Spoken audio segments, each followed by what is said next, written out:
Hello, ladies and gentlemen. First video for quite some time, maybe about 3 or 4 weeks. If you're watching this on YouTube, thank you very much. If this is the first video you've seen of mine, do feel free to check out previous videos as well. It's, of course, much appreciated. And if you're watching this on my Facebook writing page, I'm not sure if I will put this on there, but if I do, thank you very much for checking this out. In this video, I am going to be talking about an old Eurovision Song Contest. Not this year's, of course, I've already spoken about that. But I thought that I would do something a bit different. People on YouTube said to me in the comments section of my last video that they would like to see a few more videos from me over the course of the year until the next contest or whatever. So that's what I'm going to do. I'm going to talk today, hopefully this video won't be too long, and apologies if there's background noise, particularly from my annoying next door neighbour's dog. Can't do much about that. Apologies. So yeah, what was I saying? I'm going to talk about a previous contest, the 2003 edition. And the reason that I'm going to talk about that one is because it was the first Eurovision that I remember watching. I was 10 years old and I had no knowledge of the contest. I had no idea what it was really about. I don't even remember it existing before I watched the edition that was held in Riga, the capital of Latvia, the only time Latvia has staged the show. And I thought, well, I'll make a video talking about it, because it was a great year, a great contest to watch, and to me it's still one of the best contests there's ever been. And I'm going to talk about it. I've got information in front of me just to make sure I don't forget anything. It was the 48th edition, and of course it was in Latvia because Latvia won the year before with I Wanna by Mary N. She was one of the hosts, along with Renāš Kalpers, who was the lead singer of Brainstorm, who came third in 2000, Latvia's debut entry just a few years before this edition. It was held at the Skonto Hall, which is right next to a football stadium, and is not the most attractive venue from the outside. In fact, if Latvia won next year, it would be held at a much better, newer venue. But back then, this was the best option. Around about 7,000, 8,000 people watched it live. Fantastic production, big stage, not too dissimilar from this year's stage in Lisbon, as a matter of fact. 26 nations, no semi-final. This was the last year with no semi-final. Several countries returned, Ukraine debuted, and obviously some countries did not compete. And I'm going to go through the songs, talk about them, my thoughts, and feel free to leave comments as well, whether that's on my Facebook writing page or if I upload it there, and on YouTube. Bit of a story before I do get into that. This is the official Eurovision 2003 CD, which I've owned for many, many years, and some of you might own it if you're watching on YouTube. It's quite difficult to get a hold of now. But the story with this is several years after 2003, I was in a music shop in England, and there it was on one of the shelves. I couldn't believe it, because Eurovision CDs are hard to come by in British shops. At least I think so. I always order it online every year, you see. But yeah, this was on one of the shelves, and I couldn't believe it. It must have been about 2006, 2007, when I was starting to get into the contest a lot more. And I remember I bought this CD, listened to it, and I was like, oh yeah, I remember that song. I remember that song, even though it's been a couple of years, and it was wonderful. And I think buying this was the first Eurovision CD I owned. Buying this really sort of sparked my interest even further in the contest. I now have all the CDs apart from 2000 and 1999, but the 1999 CD has actually some of the songs missing on it. So yeah, I think buying that CD and the 2003 contest as a whole really sparked my interest in the show. And what a wonderful contest to watch, the first one that I remember watching. So yeah, here we go, 26 songs. I'm going to go through them. Song 1, Iceland, Birgitta, Open Your Heart, performed in English. This remains one of my all-time favourite Eurovision songs. Simple pop, beautiful singer, She was like all in white, I believe. Nothing spectacular, but a really nice melody, lovely voice. It finished in 8th place, joint 8th place, with 81 points. A really good result for Iceland at the time. Great song. Song 2, Austria. Nobody's ever won performing second. Even to this day, still, nobody's ever won performing second. It was Austria. And Austria hadn't really done very well for quite a few years, until Alf Poyer came along with Weil der Mensch zählt, which means because people matter, performed in this Styrian dialect of German. It finished 6th with 101 points. An example of a jokey entry that did well. A very quirky performer. I think he was wearing a red shirt. He had a couple of interestingly dressed backing vocalists, mannequins of animals, or cut-out figures of animals. And it was a sort of bouncy, unusual pop song. But then all of a sudden there was this rock bit at various points. It was a really strange entry, and I've never really liked it that much. But it did very well, even though it was tipped to finish last. Song 3 was Ireland. Really good Irish entry, very traditional, sort of just a whiff of the Celtic in this one. Mickey Joe Hart with We've Got the World. It finished 11th with 53 points. Really nice, really simple. Green guitar, good vocalist. I believe this song went to number 1 in Ireland as well. And quite a forgotten gem from the Irish, I think. Really nice song. Song 4, the winner, which I'll leave to the end. Song 5, Malta, who had finished second the year before. What's very interesting is that the top 3 from 2002 was the bottom 3 from 2003. I think it's the only time that it's been a complete reversal. Anyway, Malta were represented by Lynn with a song called To Dream Again. It finished on 4 points, 25th place. Really bland, really forgettable. There was a piano, which I can't remember whether it was used very much or not during the performance, but regardless, not the greatest Maltese entry at all. Song 6, Bosnia and Herzegovina, Mija Martina with Nebrini, or Could It Be, which I think is the English version. At least that's the version that's on the CD. Nice song from Bosnia. It finished 16th with 27 points. The problem here was that it was very repetitive. I mean, the chorus is repeated a lot. But it is quite catchy and quite fun. Rather stern-looking male backing singers. But yeah, really nice. Can't complain. Song 7, Portugal. Who thought Portugal would end up winning the contest eventually? Because back then it just looked so unlikely. This was Deixa-me Sonhar, which means Let Me Dream, performed by Rita Guerra in Portuguese and English. 22nd place, 13 points. Really slow, really dreary, nice voice, but nothing else. Song 8, Croatia. Probably one of my favourite Croatian entries of my lifetime. And there aren't many, to be fair. This was Claudia Benny with Više nisam tvoja. 15th place, 29 points. Translates as I'm Not Yours Anymore. Quite a sassy song. She was quite scantily clad. Really not a very attractive outfit. I can't even describe it very well. She was wearing like this white sort of crop top thing and a skirt, and it was white, but it had these discs of colour on it as well. It's a bit hard to describe, but it wasn't the most attractive outfit at all. Quite sassy, but yeah, not a bad song. It just never really had much of an impact, certainly not enough to do really well. Song 9 was Cyprus. Yeah, not great. This was Feeling Alive by Stelios Konstantas.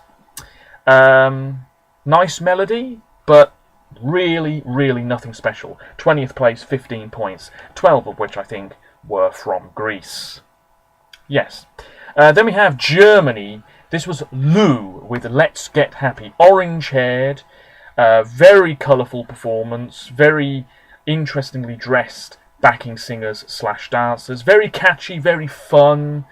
This was my favourite of 2003 for quite some time, but now I don't like it as much. 11th place, joint 11th place, with 53 points with Ireland. And yeah, not a bad song, but you would never get a song like this in the contest anymore, I don't think. Quite camp, but not bad. Song 11, Russia. This was before Russia really became powerhouses in the contest. This was Tattoo, who of course had a smash hit, I think the year before, with All the Things She Said. This was Neverna Boysia, performed in Russian, 3rd place, very nearly won, 164 points. It means Don't Believe, Don't Fear. A very different song, very mysterious, lots of flashing lights, ominous beat, quite dark and slinky and cool, and with a bit of a rock vibe. A bit hard to... I'm rubbish at describing songs, but that's what it was like to me.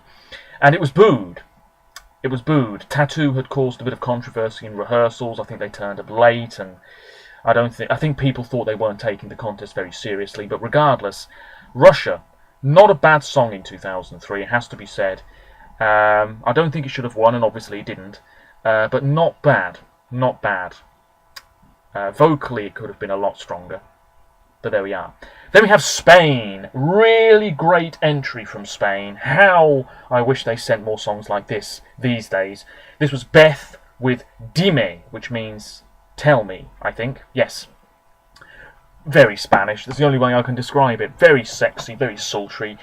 She was wearing this almost see-through vest type thing. Very tanned. Bit of choreography, nothing like Eleni Foureira from Cyprus this year. But really good song. Catchy, fun, stood out, vocally pretty good. I think she was only about 18 or 19 at the time. But really good stuff from Spain. 8th place, 81 points. And I think if this song had represented Spain this year, yeah, it might well have done much better than Tu Canción. Definitely, I think. Anyway, Israel, song 13. This was Lior Narkis with Words for Love. Performed in a whole host of languages. Quite fun, but quite cheesy, and really was never going to do that well. 19th place, 17 points.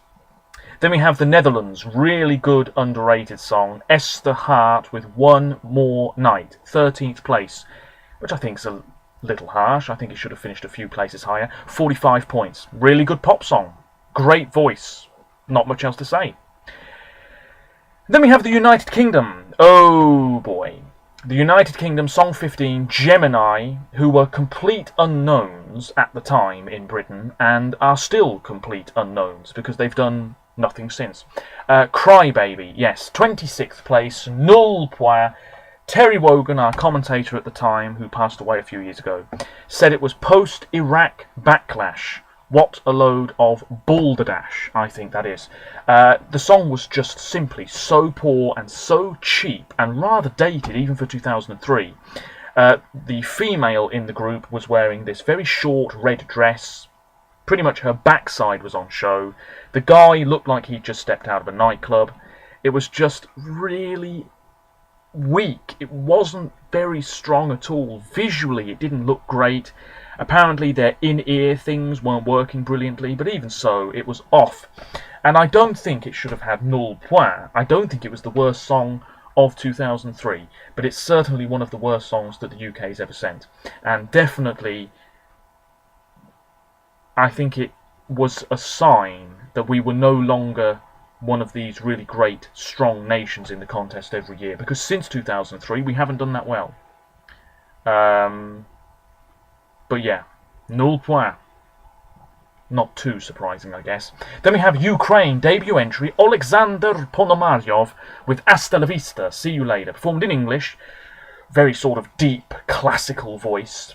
14th place, 30 points. Not bad, but not brilliant. A case of the song and his voice not really going well together. But by no means really poor. Greece, song 17, I've never really liked this song. Mando, Never Let You Go, 17th place, 25 points. She was wearing a quite revealing outfit. Certainly there was quite a lot on display, if you know what I mean. But otherwise, just completely forgettable, in my opinion. Then we have Norway, my second favourite from 2003. My favourite is Iceland, by the way. This was Jostein Hasselgaard with I'm Not Afraid to Move On. Young guy, unfussy outfit, sitting at a piano, nice ballad, bit cliched, certainly, but really nice. 4th place, 123 points. One of the best songs Norway has sent this century, if you ask me. Really nice. And, I mean, obviously it's been 15 years, but I think this song should have pushed harder for the win. It was leading the voting for quite some time, and then the other countries sort of pushed it to one side. But 4th place, well deserved, I think. Then we have France, Louisa Bailèche with Mont et Merveille, which I think means mountains and wonders. Yes. Quite nice. Nice melody. Pleasant to listen to, but no impact. Sort of, it begins, it ends, nobody remembers it. In fact, I would be surprised if anybody in France really remembers this song too much. It finished 18th with 19 points. Then we have Poland, really great Polish entry. 7th place, 90 points, performed in German, Polish and Russian. It's Ich Troje with Keine Grenzen, Żadnych Granic, which means no borders, apparently. Ich Troje represented Poland in 2006 in Athens as well, but did not make it to the final. The lead singer, I can't remember what colour hair he had. I think he had green hair in 2006. But anyway, really gravelly voice. I can't do an impression, but really like his throat has been coated in sandpaper. Really gravelly voice. But actually not too unpleasant to listen to. This was a really nice ballad, very strong. He ran out onto the little podium in the crowd at one point. I think this is a very good Polish entry, and I think Ich Troje tried to represent Germany as well that year, but failed. Very good Polish entry, one of the best they've sent. Then we have Latvia, the host nation, really poor. This finished 24th with 5 points. It looked as though they were going to get null point at one stage. This was FLY with Hello from Mars, just more suited to Junior Eurovision. And there's not much else to say about it. Nice pop, but not good enough for the adult contest. One of the singers in the group, Martin Freimanis, passed away in 2011, which is a bit sad. He died from hepatotoxicity, which is liver damage. And he also had a few other complications, so a bit of a shame there. But Lauris Reiniks, who has tried to represent Latvia since, was part of the group as well. Anyway, that's a long story short. Latvia didn't do very well.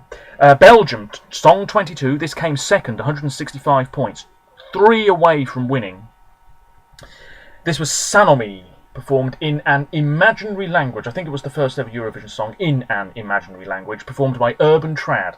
I've never really liked this song that much. I'm not really sure what the hype... I don't really get the hype surrounding this song. It's quite an ethereal, mysterious song. Obviously you don't really know what they're singing about because it's in a made-up tongue. I like it more than I did, but I'm still not a big fan. And I think I would have been disappointed if it won. But of course, these days, I'd really like Belgium to win again, because my word, they deserve it. Then we have Estonia. What an underrated song this is. Sort of like an old school, sort of like sitting in a bar and this is on in the background. That's the type of song this is. 80s Coming Back by Rufus, a band for Estonia. 14 points, 21st place. Really catchy, really nice. I think the UK gave it points. Oh. Yeah. We gave it 3 points. Ireland gave it 8. I'm not surprised. Really nice song. Quite underrated, but I suppose the live performance could have been better. You don't get many songs like that in the contest anymore. There was great variety this year, it has to be said. Song 24, Romania, Don't Break My Heart by Nicola. This was quite cool, quite different. Had a bit of a clubby feel to it. There was this whole thing with cut-out vinyls, and one of the dancers kept taking her clothes off. But vocally strong, visually interesting, finished 10th with 73 points. And when I listened to the CD, You know, hearing these songs for the first time in years. The Romanian song was one where I thought, oh yeah, I remember that, and I remember what it looked like as well on TV. Song 25, Sweden. Yeah, typical Eurovision fodder. This was Give Me Your Love by Fame, male-female duo. Fame includes Jessica Randerson, doesn't it? Who has tried what feels like a million times to represent Sweden since, even this year. Really good song. 5th place, 107 points. Just bog standard Eurovision pop, and it did well. And if it was in the contest today, it would still probably do well. And then we have Slovenia, the last song, song 26, Na Na Na by Carmen Stavic. 23rd place, 7 points. She and her backing singers / dancers were in all pink. Didn't look great. Vocally fine. Quite catchy, but simply not strong enough. And there we have it. Apart from the winner. How long's this video? Oh, very long. Brilliant. Turkey. First win, only win. Of course, they're not in the contest anymore, which is a great shame. Sertab Ereğli with Every Way That I Can. Did this song deserve to win, in my opinion? Yeah. It was a slick performance. Vocally strong. Experienced performer, even back then. The whole thing with the belly dancing and the ribbons. It looked good, it sounded good, and it was performing 4th, and people remembered it come the voting. Nowadays, let's imagine that this 2003 contest was actually the lineup for this year's final, and Turkey were the favourites, and they performed 4th in this year's contest. Would people be saying, oh yeah, Turkey are going to win? Maybe not, because I think the running order is more important these days than it was 15 years ago. Turkey won 167 points, Belgium had 165, Russia had 164, Slovenia had the final say, scuppered Belgium's chances, gave 12 to Russia, but Turkey had enough points from Slovenia to secure their first win. And a good song, quite a popular song, still, to this day, and the performance is very good. Can't complain. Catchy, strong. You know, just from the first 15 seconds, you know that it's going to be a good show. And there we have it. Not much else to say. There it is. Those are my thoughts on what really is one of the greatest Eurovisions there's ever been. Just in terms of the close voting, the spectacle of it. Even the hosts weren't that bad. Not that I really care about the hosts or anything. And it's amazing because if you compare this year's contest to 2003's, it's so much bigger, so many more countries, much grander. Social media is much bigger, of course. It was barely a thing in 2003. I was only 10 years old. I was hearing the songs for the first time. Obviously now I've heard them hundreds of times. And nowadays, you know, Eurovision is so much bigger. It's so much grander. You know, back in 2003, I can't imagine many Americans knew that the contest existed, but now it's broadcast in America. People talk about it. It's amazing that in less than 2 decades, the contest has grown exponentially. It's incredible. And I'm going to shut up now, because this video has been very long, very waffly, but let me know your thoughts on the 2003 contest. My favourite was Iceland, my least favourite is Greece. Although I really ought to update my personal rankings, because I'm not sure Greece is my least favourite. It's probably Malta now. Should Turkey have won? Should Belgium have won? Should Russia have won? Should Russia have been booed? Should the UK have received 0 points? If you're watching on YouTube, let me know. Apologies for the length of this video. But if you want to see me do a brief review of more contests, old contests in the future. Maybe I can review 1993, the year I was born. Maybe I could review 2005, which was the first contest that I really do remember paying quite a bit of attention to. Back in 2003, I remember watching it, but not really soaking it all in. 2005 was more of that, really paying attention to each song and enjoying it. And then 2007, 2008, paying attention more, hearing the songs before the show. And then a few years ago, 2012, 2011, starting to pay more attention to the national finals. So yeah, if you'd like me to talk about older contests, mainly ones from my lifetime because it's easier, let me know. and I will get on to that as and when. Feel free to leave comments, it's always much appreciated, regardless of whether you're watching this on my Facebook riding page, if I upload it there, or on YouTube. That's it, the 2003 contest that was held in Latvia. What a great contest it was. Until next time, whenever that may be, thank you very much for watching, and bye for now.